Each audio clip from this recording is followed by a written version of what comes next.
बड़ी खबर, जहां अवैध मज़ारों पर लगातार कार्रवाई की जा रही है। मुख्यमंत्री धामी के आदेश के बाद देखिए ये एक्शन लगातार प्रदेश के हर एक उस जिले में हो रहा है जहां पर अवैध निर्माण है। कुंडलेश्वर इलाके की तस्वीरें, जहां पर बुलडोजर से 5 अवैध मज़ारों को ध्वस्त किया गया है। सीएम धामी के निर्देश के बाद पूरे राज्य में ऐसा ही देखा जा रहा है। अतिक्रमण के खिलाफ ये सीएम धामी का एक्शन है। अभी तक पूरे प्रदेश में 537 मज़ारें ध्वस्त की जा चुकी हैं, जो कि अवैध है। सुनील नरप्रभात और जानकारी देंगे फोन लाइन पर। सुनील नरप्रभात, 537 अवैध मज़ारें पूरे प्रदेश में मुख्यमंत्री धामी के आदेश के बाद अब तक ध्वस्त की जा चुकी हैं। कई की लिस्ट अभी तैयार है जो अवैध है, लेकिन फिलहाल जो ये ताजा कार्रवाई उधम सिंह नगर में की गई है काशीपुर में, इसके बारे में जानकारी दें। देखिए कंचन, पूरे उत्तराखंड में इतने बड़े पैमाने पर अवैध रूप से मज़ारें बनी हुई हैं कि आपने देखा कि समय से इनको हटाने का लगातार अभियान चल रहा है। उसके बावजूद भी अभी कई स्थानों पर लगातार अवैध रूप से इस तरह के अतिक्रमण पाए जा रहे हैं। पूरे प्रदेश में करीब 550 के आसपास जो अवैध मज़ारें थी उनको अभी तक ढहाया जा चुका है। आज आपने काशीपुर में देखा कि यहाँ पर 4 से 5 मज़ारें यहाँ पर थी, उनको नोटिस भी सर्व किया गया था और जब नोटिस से संतोषजनक जवाब नहीं मिला तो प्रशासन द्वारा उनको कहा गया था कि आप इसको स्वयं हटा दें, नहीं तो इनको ध्वस्त करने की कार्रवाई शुरू की जाएगी। जब ये खुद नहीं हटाई गई तो आज तड़के ये 5 की 5 जो मज़ारें हैं उनको ध्वस्त कर दिया गया। और ऐसी प्रदेश में अभी करीब 550 से ही ज्यादा मज़ारें अभी भी ऐसी हैं जो अवैध रूप से सरकारी भूमि पर बनी हुई हैं और लगातार चल रही हैं। जी ठीक है, बहुत शुक्रिया आपका जानकारी के लिए सुरेंद्र प्रभात।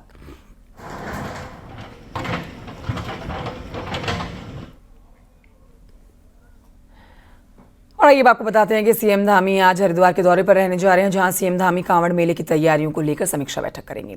सुबह 11 बजे सीसीआर में ये मीटिंग होने जा रही है, जिसमें सीएम अधिकारियों से कांवड़ की तैयारी की पूरी जानकारी लेंगे। इसके साथ ही सीएम धामी मेला क्षेत्र का भी निरीक्षण कर सकते हैं। सीएम धामी होटल कारोबारियों के साथ भी स्टेक होल्डर से बात कर सकते हैं। तो सीएम धामी का हरिद्वार का दौरे से जुड़ी संपूर्ण जानकारी हमारे सहयोगी हमें देंगे। पुलकित से लेते हैं और जानकारी, लाइव हमारे साथ मौजूद हैं। पुलकित, मुख्यमंत्री धामी का बहुत ही महत्वपूर्ण दौरा है हरिद्वार का। आज का पूरा आप हमें उनका शेड्यूल बताइए, कितने बजे पहुंचेंगे, किन किन कार्यक्रमों में शिरकत करेंगे।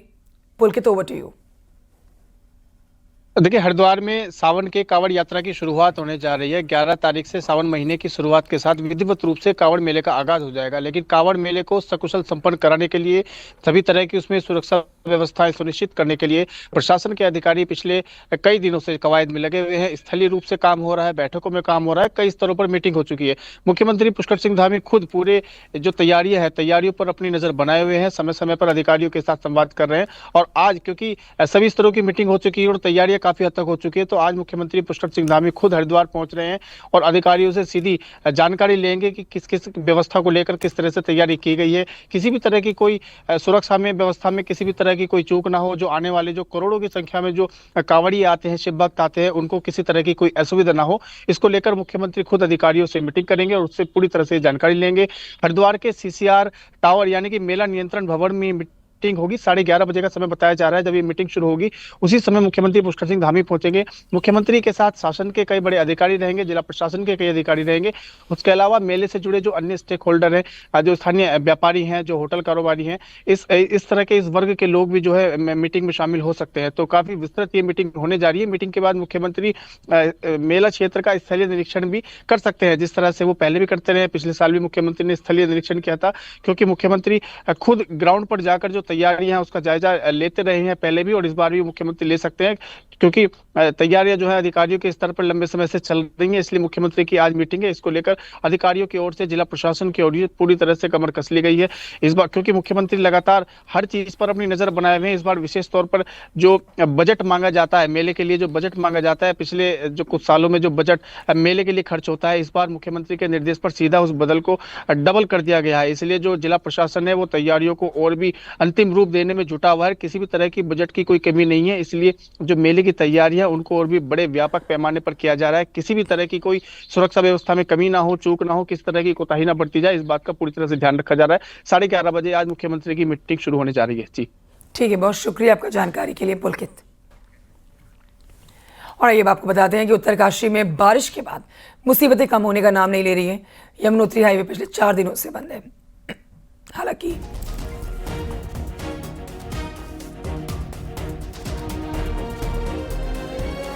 हालांकि यात्रा रूट में फंसे हुए यात्रियों का रेस्क्यू कर लिया गया है, लेकिन बारिश बार बार मुसीबत बढ़ा रही है।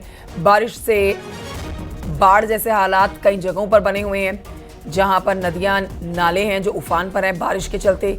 तो वहीं आपको बताएंगे बारिश से सड़क पर मलबा आने की वजह से कुंसाला, कुपड़ा और त्रिकली गांव का संपर्क 4 दिनों से मुख्यालय से कटा हुआ है। बलबीर परमार से मौसम का अपडेट ले लेते हैं। बलबीर परमार, मौसम का अपडेट दीजिए। इस समय मौसम कैसा है वहां पर? और जगह जगह से तस्वीरें आ रही हैं, भयावह तस्वीरें आ रही हैं, मंजर काफी बुरा देखा जा रहा है मॉनसून के चलते। इस समय का अपडेट दें।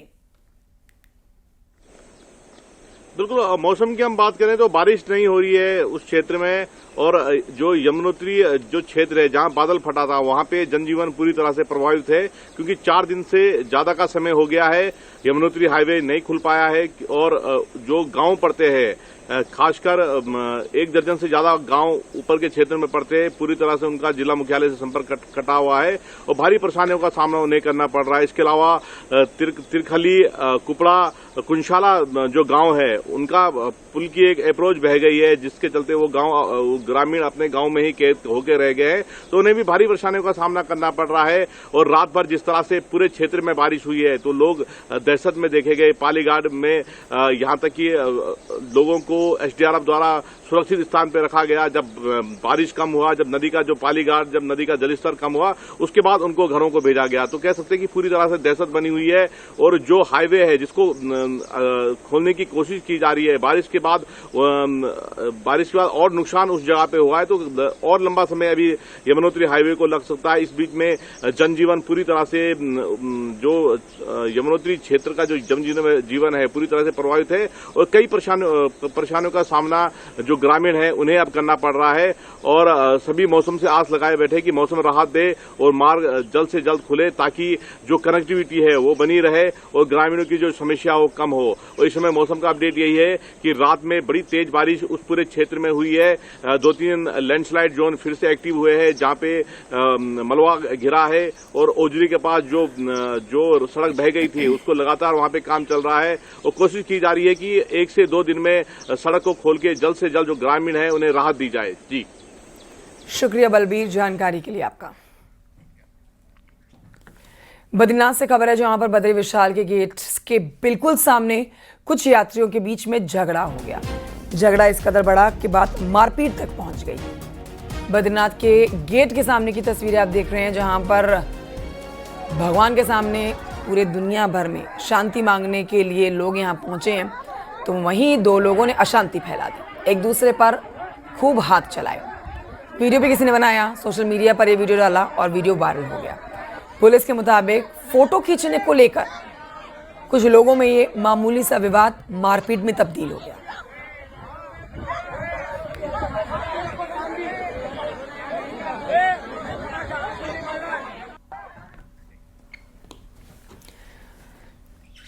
देहरादून के डीएम का लोकसभा स्पीकर ऑफिस का फोन ना उठाना बड़ी बहस का मुद्दा बना हुआ है। राज्य में अक्सर ये बात उठती रहती है। जिम्मेदार पदों पर बैठे अफसर फोन रिसीव करने में हिला हवाली करते हैं। अब इसके रियलिटी चेक के लिए न्यूज़ 18 ने कुछ अफसरों को अनजान नंबर से कॉल किया। फिर क्या हुआ, देखिए रिपोर्ट।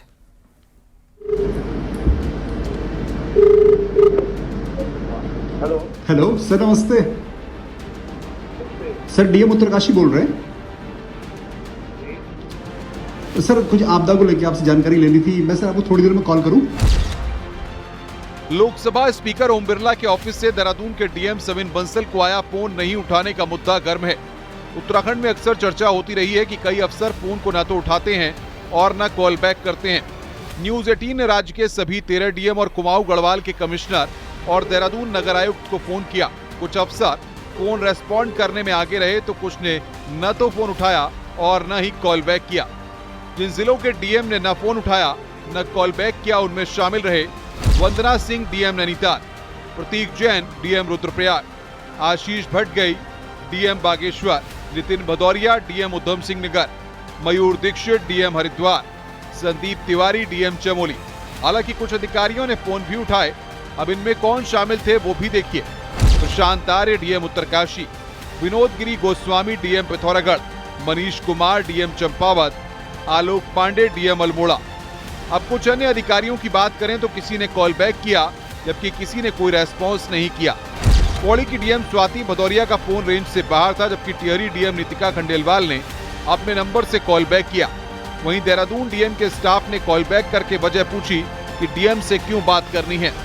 इनके अलावा देहरादून नगर निगम की कमिश्नर नमामि बंसल ने तुरंत फोन उठाया। ठीक ऐसा ही fast response Garhwal commissioner Vinay Shankar Pandey का भी रहा। वहीं कुमाऊं कमिश्नर दीपक रावत ने न तो फोन उठाया और न ही कॉल बैक किया। पिछली सरकार में खुद प्रोटोकॉल मंत्री रहे मंत्री धन सिंह रावत के मुताबिक प्रोटोकॉल और फोन उठाना सिस्टम में हर अफसर की जिम्मेदारी है। वहीं पूर्व कांग्रेस अध्यक्ष गणेश गोदयाल नौकरशाहों को हैंडल करने के हुनर की बात करते हैं। प्रोटोकॉल एक बहुत अच्छी व्यवस्था है और नीति निर्धारकों ने, भारत सरकार ने, राज्य सरकारों ने एक पूरा सिस्टम बना रखा है। मुझे लगता है कि हम सबको उसका पालन करना चाहिए। ब्यूरोक्रेट्स वो रेस का घोड़ा है जो घुड़सवार पर निर्भर करता है कि उसने किस तरह की रेस पूरी करनी है। मैं इस प्रकरण में ये मानता हूँ, एक प्रकरण नहीं, ये तमाम प्रकरण इस बात को दिखाते हैं कि या तो घुड़सवारों में कुछ इनकी काबिलियत में खोट आ गई है या घोड़ों की मनसा में कुछ खोट आ गई है, पर दोनों में से एक बात निश्चित रूप में है। हालांकि समय समय पर खुद सीएम पुष्कर सिंह धामी ने अधिकारियों को मुस्तैद रहने की सलाह के साथ फोन रिसीव करने की हिदायत दी है। वहीं चीफ सेक्रेटरी रहे उत्पल कुमार सिंह, ओम प्रकाश, एसएस संधू, राधा रतूड़ी, यानी एक लंबी लिस्ट है जो बाबुओं को फोन पर उपलब्ध रहने के लिए आदेश तक निकाल चुके हैं। देहरादून से न्यूज 18 के लिए दीपांकर भट्ट की रिपोर्ट।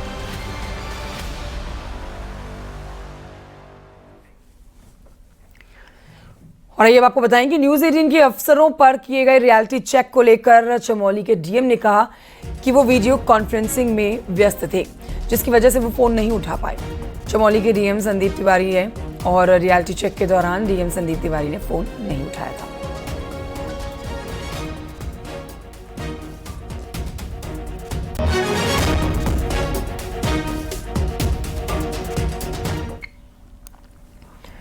बुधवार को देहरादून में धामी कैबिनेट की बैठक हुई, जिसमें रेशम विभाग से जुड़े हुए बड़े फैसले पर मोहर लगी। धामी सरकार ने कोकून यानी कि रेशम के धागे की एमएसपी को बढ़ा दिया है। ग्रेड ए के रेशम के धागे की एमएसपी को 400 रुपए से बढ़ाकर 440 रुपए कर दिया गया है। वहीं ग्रेड बी की कीमत को 370 रुपए से बढ़ाकर 395 रुपए कर दिया गया है और ग्रेड सी की कीमत की बात करें तो 280 से बढ़ाकर 290 कर दिया गया है। अंत में जानिए कि ग्रेड डी की कीमत में क्या इजाफा हुआ है, जो कि अब 230 से 240 रुपए कर दिया गया है।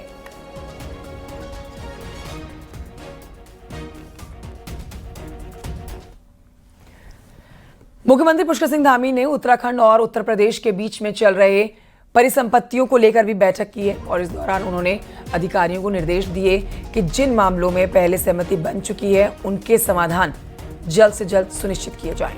सीएम धामी ने कहा है कि इन मुद्दों को लेकर वो जल्द ही उत्तर प्रदेश के मुख्यमंत्री योगी आदित्यनाथ से भी मुलाकात करेंगे।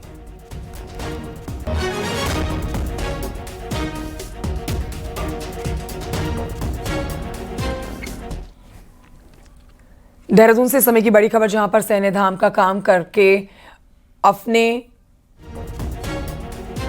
सैन्य धाम का जो काम है वो अपने आखिरी चरण में चल रहा है। सैनिक कल्याण मंत्री गणेश जोशी ने सैन्य धाम के कामों का निरीक्षण किया है। काम को जल्द से जल्द पूरा करने के निर्देश दिए गए हैं। गणेश जोशी ने कहा है कि जल्द ही सैन्य धाम के उद्घाटन की तारीख तय होगी।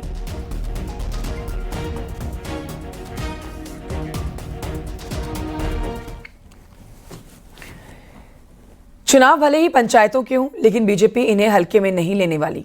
पार्टी पंचायत चुनावों को भी मिशन मोड में लड़ने जा रही है। विधायक हों, सांसद हों या फिर मंत्री हों, बीजेपी सबको चुनावी रण में उतारा जाने वाली है। –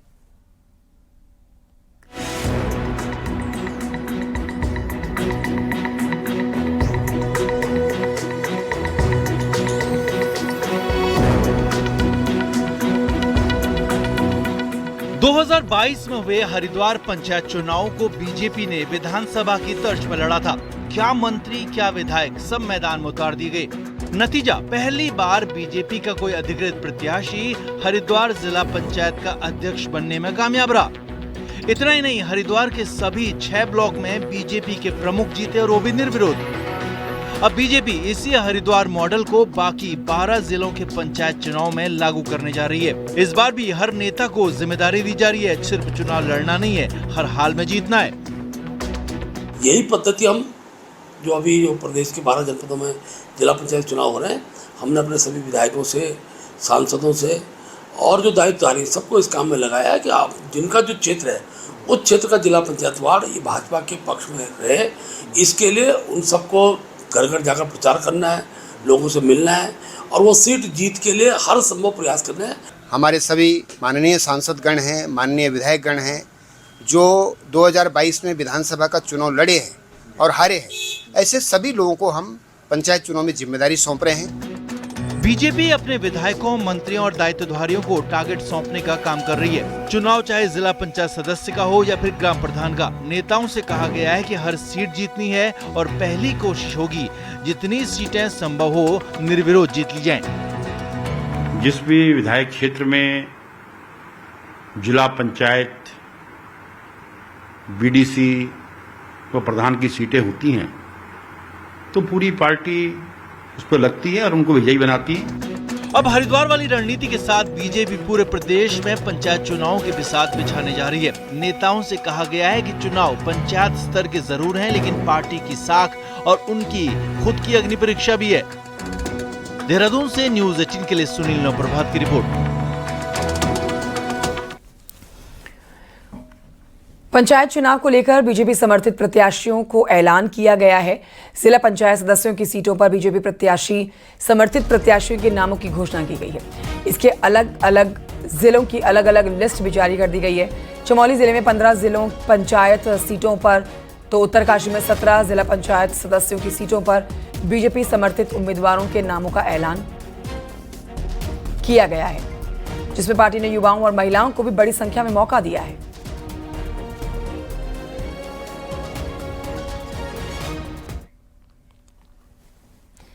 मॉनसून सीजन में पंचायत चुनाव कराना किसी चुनौती से कम नहीं है। पहाड़ में बारिश की मार, टूटती सड़कें, बहते रास्ते, ऐसे वक्त में चुनाव कराना क्या सही फैसला है? यही कारण है कि अब चुनाव की टाइमिंग पर जहां सवाल खड़े हो रहे हैं, जिसे सियासत पर भी अब जोर देखा जा रहा है।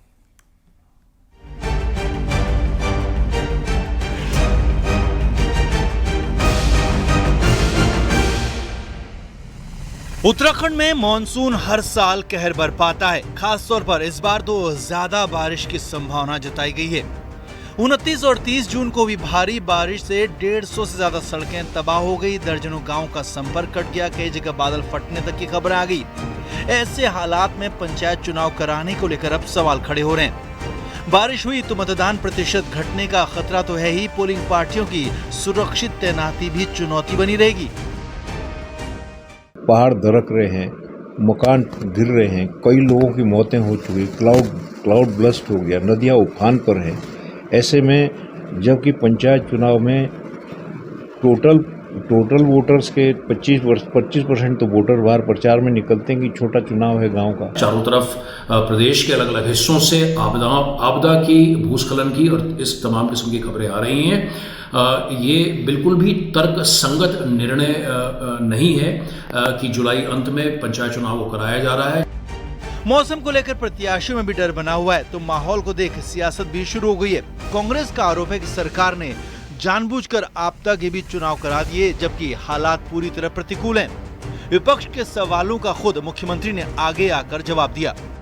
पूरा कुमाऊं मंडल सारी जगह आपदा है, हजारों संपर्क मार्ग जो है ध्वस्त हो रखे हैं, जगह जगह लैंडस्लाइड हो रखा है, कई जगह बादल फटने की घटनाएं हो रखी हैं, रास्ते अवरुद्ध हैं। जो जिला पंचायत की सीटें हैं उनमें कई जगह लोगों को 14-14 किलोमीटर पैदल चल करके वोट डालने जाना है। इसी प्रकार से क्षेत्र पंचायत है बड़ी बड़ी, जहां लोगों को पैदल चल करके वोट डालना। ऐसे हालात में कैसे चुनाव होगा, ये सरकार को सोचना है। जब हम चुनाव में नहीं जा रहे थे तो हमारे प्रतिपक्ष के लोग वो कह रही थी चुनाव नहीं करवा रहे हैं। हम चुनाव करवाने चले गए तो वो कोर्ट चले गए भाई। फिर कोर्ट ने निर्णय दे दिया तो कहने लगे कि सरकार चुनाव नहीं करवाना चाहती। अब हम लोग के जो है वहाँ पैरवी करी हम लोगों ने और कोर्ट ने कहा कि चुनाव करवाइए। अब कह रहे हैं कि मौसम खराब है। अब जानते हो आप मौसम खराब क्यों हो रहा है? मॉनसून सीजन में मतदाताओं को पोलिंग स्टेशन तक लाना भी चुनौतीपूर्ण हो सकता है, जबकि बारिश के हालात में जोखिम और बढ़ सकता है। लिहाजा तैयारियां भी उसी तरह से करनी होंगी। विकासनगर से कुलदीप के साथ सुनील नौप्रभात, न्यूज़ 18 देहरादून।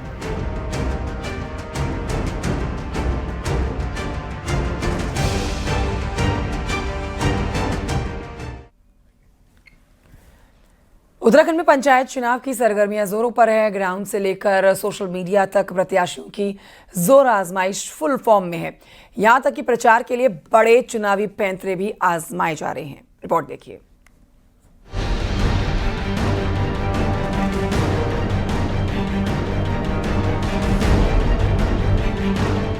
पंचायत चुनाव वैसे तो पार्टी सिंबल पर नहीं लड़ा जाता, लेकिन जिला पंचायत सदस्य के लिए पॉलिटिकल पार्टी समर्थित प्रत्याशी जरूर मैदान में उतारती हैं। इन चुनाव में मारामारी इस कदर होती है कि लोग जीत के लिए अड़ी चोटी का जोर लगाते हैं। ऐसे में इन दिनों पंचायतों के दावेदार सोशल मीडिया पर पोस्ट करके खुद को ट्रेंड में रख रहे हैं। कोई पत्नी के लिए वोट मांग रहा है तो कोई पति और रिश्तेदारों के लिए रील बनाकर जनसंपर्क को भी अपलोड किया जा रहा है। सीधे जाके लोगों से संवाद कर रही हूँ, बात विचार कर रही हूँ और अपने उस प्रचार प्रसार को सोशल मीडिया के माध्यम से हम लोग अपलोड कर रहे हैं, प्रचार कर रहे हैं। तो ये भी एक आज के टाइम में बहुत बड़ी ताकत है। आजकल का हर पढ़ा लिखा युवा वर्ग सोशल मीडिया से, मैं खुद 14-15 सालों से सोशल मीडिया से जुड़ी हूँ, तो मुझे इसकी ताकत पता है। सोशल मीडिया के जानकार कहते हैं कि जमाना ट्रेंडिंग है, एक क्लिक पर लोगों को सारी जानकारी मिल जा रही है। प्रत्याशी भी जानते हैं कि जनता के बीच में पैठ बनानी है तो सोशल मीडिया पर एक्टिव होना होगा।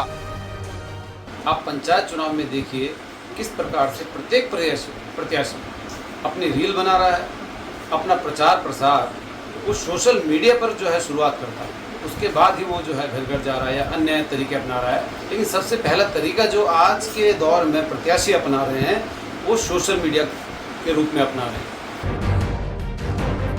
वैसे इससे पहले लोकसभा विधानसभा चुनाव में कैंडिडेट की ऐसी हिटिंग पोस्ट दिखती रही है, लेकिन इस बार सोशल मीडिया पर प्रत्याशियों का भरोसा कुछ ज्यादा ही नजर आ रहा है, जो कि वक्त के साथ बदलता ट्रेंड भी कह सकते हैं। न्यूज़ 18 के लिए देहरादून से भारती सकलानी की रिपोर्ट।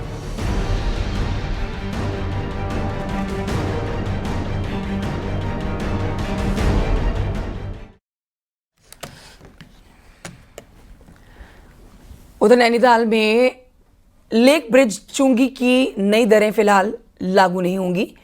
गजट नोटिफिकेशन के बाद भी नई दरें लागू नहीं होंगी। नगर पालिका ने फिलहाल फैसले को रोक दिया है। अब नगर पालिका की बोर्ड बैठक के बाद फैसला लेगा। नगर पालिका ने चुंगी को बढ़ाने का फैसला लिया है और इसमें 500 रुपये प्रति गाड़ी पर चुंगी लगाई गई थी और बाहर से आने वाली बाइकों पर 100 रुपये का शुल्क लगाया गया था, जिसका विरोध भी हुआ था।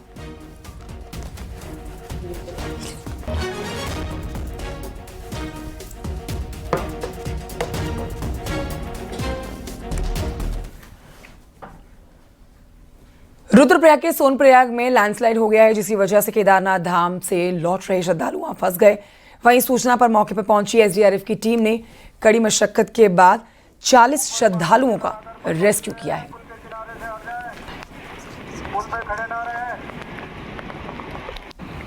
दौड़ के आओ, आगे देखो, ऊपर यहाँ से देख रहे हैं।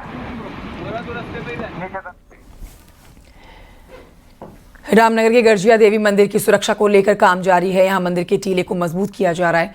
पहले चरण का काम पूरा हो चुका है और अब मॉनसून के बाद दूसरे चरण का काम किया जाएगा। 2010 में आई भयंकर बाढ़ से मंदिर के टीले पर दरारें आने लग गई थी और मंदिर को खतरा हो गया था। लिहाजा मंदिर की सुरक्षा को लेकर लगातार काम किए जा रहे हैं।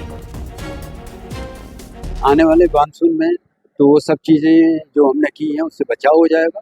अक्टूबर के बाद फिर हम नीचे से स्टार्ट करेंगे सेकंड फेज में और आज से इसे क्लैडिंग करके पूरे माउंट की जो हिल माउंट है उसका ये लॉक है उसकी हम जो है क्लैडिंग जैकेटिंग कर रहे हैं।